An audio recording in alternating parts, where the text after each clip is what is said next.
Hello everyone, my name is Amaya. My name is Zoe. I'm Destiny. And we're YLAG, whose mission is to make a difference in our community. And tonight we're here with Dr. Karen Townsend, who's here to talk to us about going for the goals. Dr. Karen, could you tell us who you are and what you do? I'd be happy to. First of all, thank you, young ladies, for having me on your show. I'm really excited to be here tonight. I am president and CEO of K. Townsend Consulting, which is an organizational development firm, and I do a lot of work around leadership and diversity. And I also have an organization called About My Sisters, and we are on a mission to empower 1 million women and girls. And I'm very passionate about the work that I get to do with women, and tonight talking with you young ladies is a part of that mission. So, I heard you wrote a book. Could you tell us a little bit about it? I did. The name of my book is It All Started When I Stopped Using Lotion, One Woman's Journey from Chaos to Calm. And usually when I say something about what I call the lotion book, people are really curious. And for me, lotion is a metaphor for the little things that we do for ourselves. And when I wrote the book, it was really a message to probably your moms, because as women, we're always doing so much for so many, and we stop doing those little things. And for me, it was lotion. And lotion represents things that bring you joy. And when you stop doing one thing, it's easy to stop doing another and another and another. And before you know it, your life is out of balance and you're living a really chaotic existence. So, as I said, I wrote the book for adult women, but if I could say anything to young ladies your age is start now making yourself a priority. Unapologetically know that it's okay to take care of you. And I know you all are seniors and you're about to graduate and go to college and be in a new environment. And there will be so much going on when you go away, but I just want you to remember, with everything that you will be asked to do and interested in doing, make sure you take time for yourself. And that's really the message of the book. Awesome. So, when did you realize that your life was out of balance, as you said? Probably the night I came home from work and I didn't take my business suit off, and I was giving my 2-year-old daughter a bath in a business suit. And that doesn't make, that wasn't a good choice. And I realized that I was doing everything for everybody except myself. And so I had to take a step back and start doing things that bring me joy. So with that in mind, if someone asked you the question, what brings you joy, what would you say? I think for me, it's good grades, #1, because that's kind of what I'm focused on right now. And just being around family, like my family is like really cool, and just like all the good energy that I get from them just kind of pushes me and motivates me to be like the best Zoe I could be. So I think what brings me joy is just taking time to just relax and do nothing, because you know, like, we're seniors, so we've been hustling and bustling all year, and we don't really have a lot of time to just de-stress. And so just taking that time to just lay down and not do anything brings me joy. I kind of agree with Amaya, but most of the time, like, what brings me joy is making my family proud. So when they're proud, it makes me like feel chill about everything. So I'm like, okay, I'm doing what I need to do. And then just relaxing, like having that time to myself to just not really do anything after a busy week of school or something like that. So I want to encourage you all, from this point forward, make sure you know what brings you joy and do those things on a regular basis. And that's one way to live a more balanced and harmonious life. And I don't think we get that message enough as young women, especially. And the older you get and the more responsibilities you have, people will always be pulling on you and making requests of you. And I think that's the easiest way to get off track and lose focus on your goals. So make sure you make yourself a priority. yeah. Yes. So you're president of your company. How did you know, like, that's what you wanted to do? I really didn't know that's what I wanted to do I'm married to a person whose family always had a business.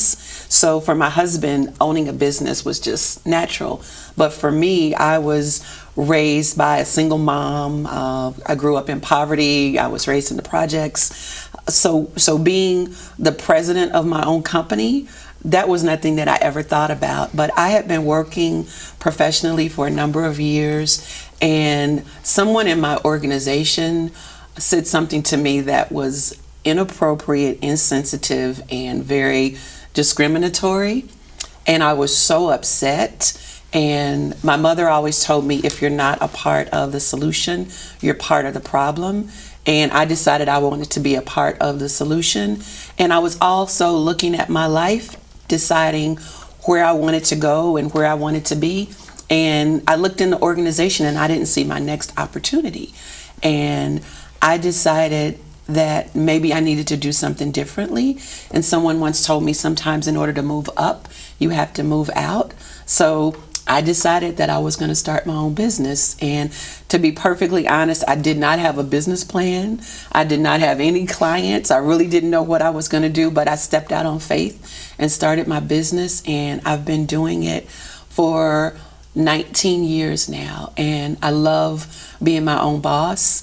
But what's funny is when I first started my business, I said, if I have my own business, I can work when I want to work, and if I don't want to work, I don't have to work, and I can take days off. And I quickly realized that in my other organization, in my previous life, if I didn't go to work, or if I took a sick day, or if I went on vacation, my check looked exactly the same. But when I started working for Karen Townsend, if I didn't work, she didn't pay me. So I think a lot of people have this false notion that if I have my own business, I can just do whatever I want to do. And you can do whatever you want to do, but that might not take you to your end goal. So, So, at a point, was there like a point where you wanted to like give up? I think there's a point in everyone's life when you feel like you want to give up. And for that reason, you have to always remember why you started. I think the whole conversation tonight about goals is very important, because if you always have a big goal and you always keep your eyes on the prize, then even when you want to quit, looking at that goal and remembering your why will keep you going. So always think about why I made this choice. You're about to go to college. Why are you going to college? Because let me tell you, something is going to happen in the next 4 years that will make you want to quit. You may have a difficult class. You may have a hard professor. You may have friends that aren't supportive. And if you get to a place where I want to quit without remembering why you started this, why the goal is important, then you will quit. So I don't ever want people to look at me and think, oh, she owns a business and she's doing this in the community and she wrote a book and her life is so perfect, because there's a journey to arrive at this point. And I always like to share, whenever you've seen those pictures, like somebody climbs to the top of a mountain and they put the flag in the snow and they're like, yay, I made it. And everybody applauds them because they have accomplished the goal. But rarely is anyone taking video when they're climbing up the mountain, when they have the rope and the rope slips and they fall down. Nobody's taking a picture when they've torn their jeans and their leg is bleeding and they're going, why did I ever start this? But that's all a part of the journey. So I think we have to applaud the success, applaud accomplishing the goal, but we also have to applaud you at every step along the journey. So I know you brought in the letter that is signed by Michelle Obama. Yes. Could you tell us a little bit about that story? I know it kind of plays into like you being persistent and going for the goals. So. Right. I guess my Michelle Obama story is never accept no for an answer. I have 2 daughters, and I raised them with the mantra, never accept the first no. Someone has to tell you no 3 times before you accept no. So I wrote my book, and I wanted Michelle Obama to have a copy of it. So I mailed it to her for her birthday. And a few weeks after I sent the book, I got a call I was going into a meeting and my phone rang and I answered, and the person on the other end said, "Please hold for a call from the White House." And I thought, oh my gosh. So someone from Michelle Obama's office called me to say, the First Lady would like to acknowledge your gift and she appreciates it, and thank you for thinking of her on her birthday. And I was just so excited.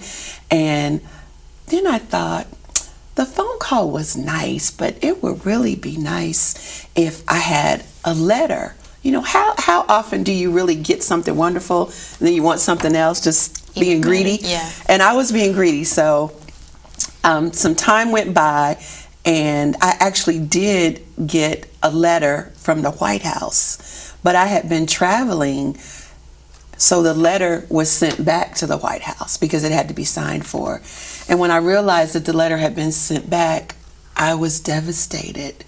And I called my friend and I told her, you know, I know I got a letter from the White House and it's been sent back. And she said, well, call the White House and tell them to send it back. And I said, you can't just call the White House. And she said, why not? So I called the White House. And they asked me who I wanted to speak to. I didn't say Michelle Obama, but I did say the office of the First Lady. And they connected me to the office of the First Lady. And I explained to them that this letter had come and I wasn't there to receive it. So it had been returned to the White House. And I would really like to have another letter. And so the person said, well, hold on. And they checked to see if, in fact, I had received the letter and it had come back. And they actually resent the letter. So I have a signed letter from Michelle Obama saying thank you for sending her a copy of my book. So the message to me was, you can always ask for another chance. You can always ask for a do-over. Because if I could ask the First Lady of the United States for a second chance for another letter, you can ask anyone for anything. So don't be afraid. Whatever it is you're whatever it is you're aspiring to do, to be, to have, if someone tells you no, ask again. If someone tells you no, ask again. As quiet as it's kept, when I applied to the University of Dayton to pursue my PhD, they told me no. And listening to the message that I gave my daughters, don't accept the first no, I called the selection committee and I said, I would like to speak to the admissions committee. And the person said, well, we don't normally do that. And I said, you don't normally do it? Does that mean you can't do it? And she said, well, I guess we could. So I scheduled an appointment with the selection committee and I asked them why I had not been accepted. And they told me that they didn't believe I had enough leadership experience because the PhD program was in educational leadership. And I explained to them all the things I had done in my career. I explained to them how, as a solo professional, I had created programs and developed leadership opportunities for my students. And I thought I was a great candidate for the program. And then I had the nerve, the gall, and the audacity to say, I am going to have my PhD. I'm going to pursue it. I'm going to earn it. And one day I will be Dr. Townsend.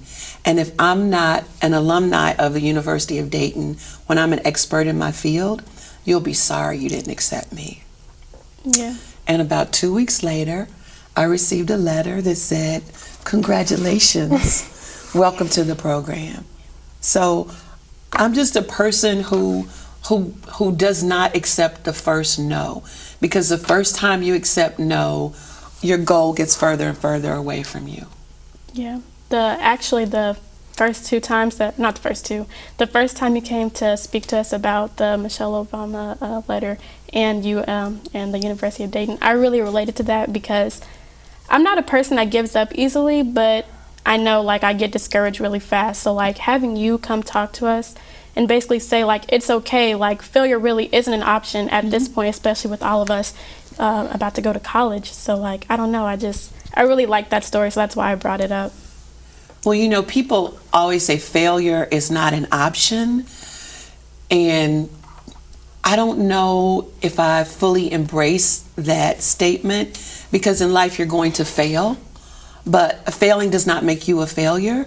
And on the road to success, you are going to fail. And we teach people how to succeed, but we don't teach people how to fail.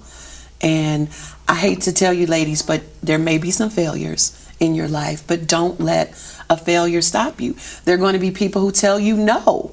Don't let that stop you. You have to keep pursuing the goal, whatever it is. You have to know why you want to do it, and then you will figure out how to do it.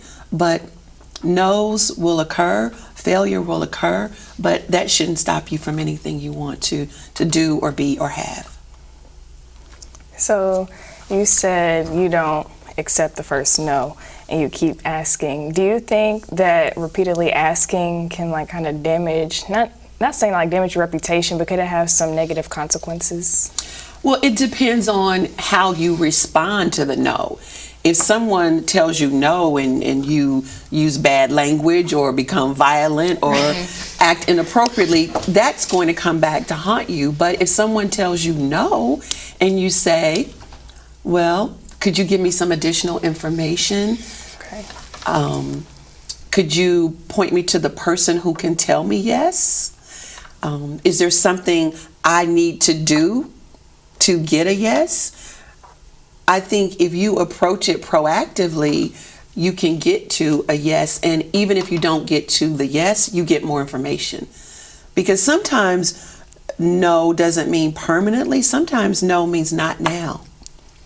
Sometimes it means you need to do a little bit more. Sometimes it means you need to be better prepared. But no does not mean the end. The answer. Okay. Let's see. So, how do you think your experiences have shaped you as a person? Has anyone ever said to you, you're so young, so probably not, but if you could change anything about your life, what would it be? Have you ever heard that question? Mm-hmm.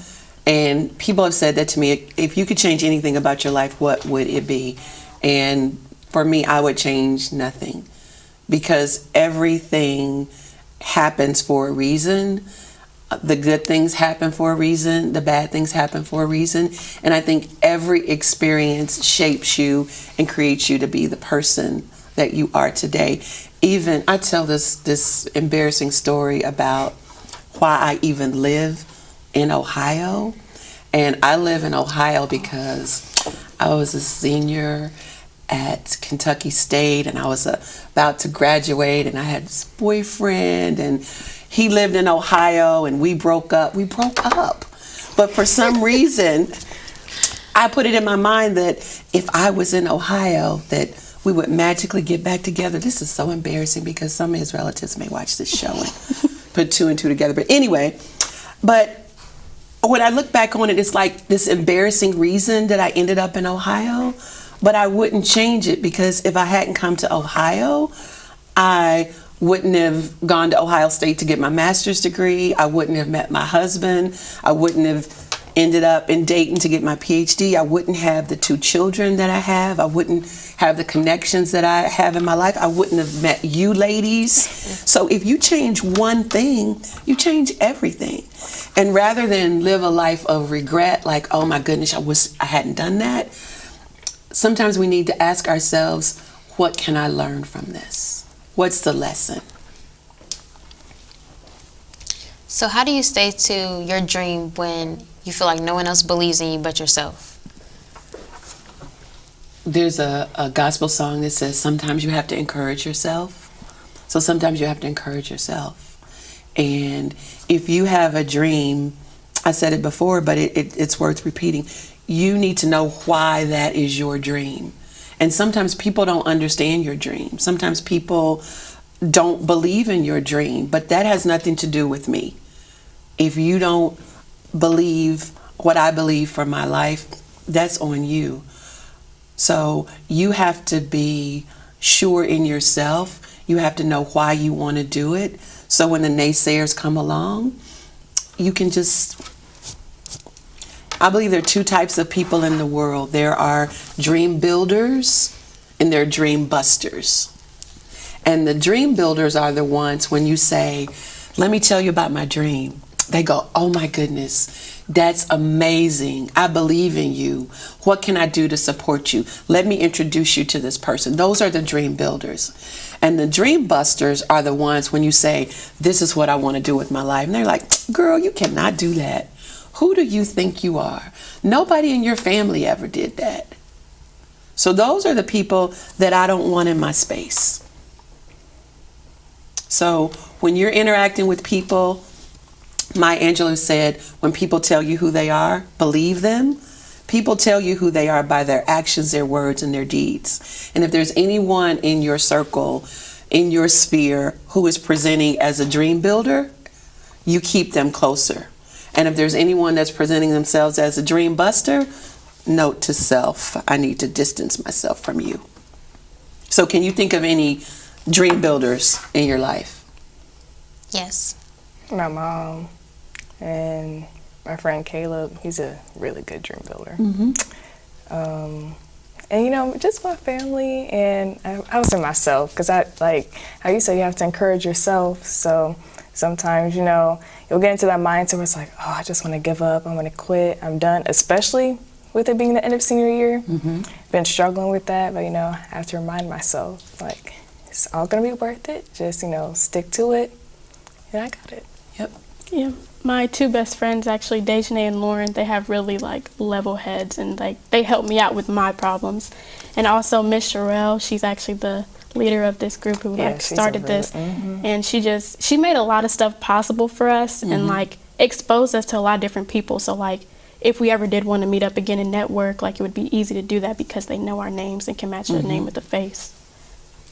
I would say my grandpa and Miss Sherelle. My grandpa, he's just the best man I know. So he really gives me the best advice. He motivates me constantly.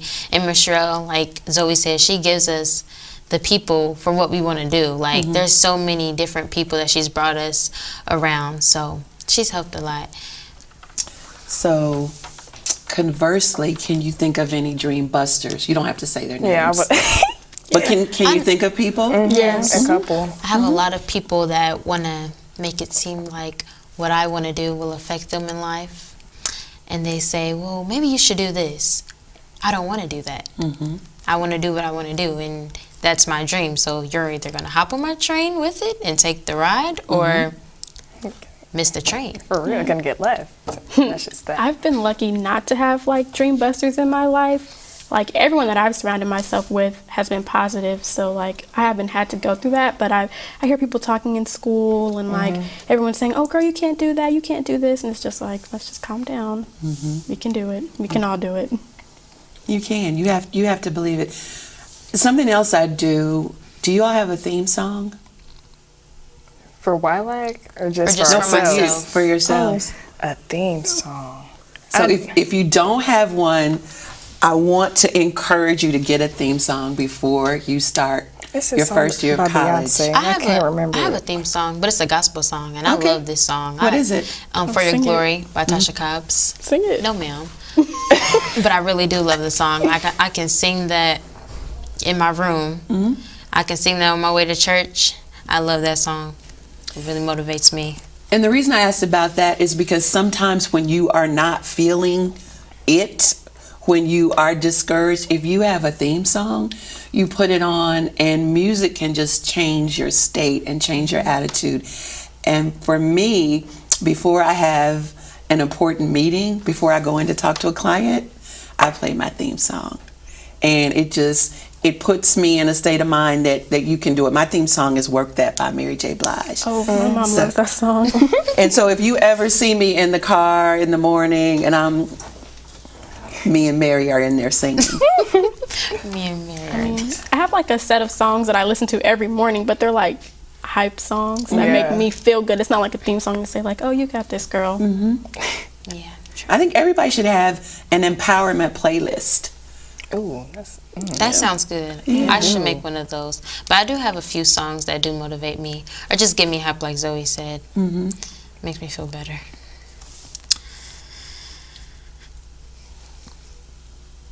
I want to say my theme song. Well, not my theme song, but one of my songs is called "Phenomenal" by Eminem, and it was in this movie called Southpaw.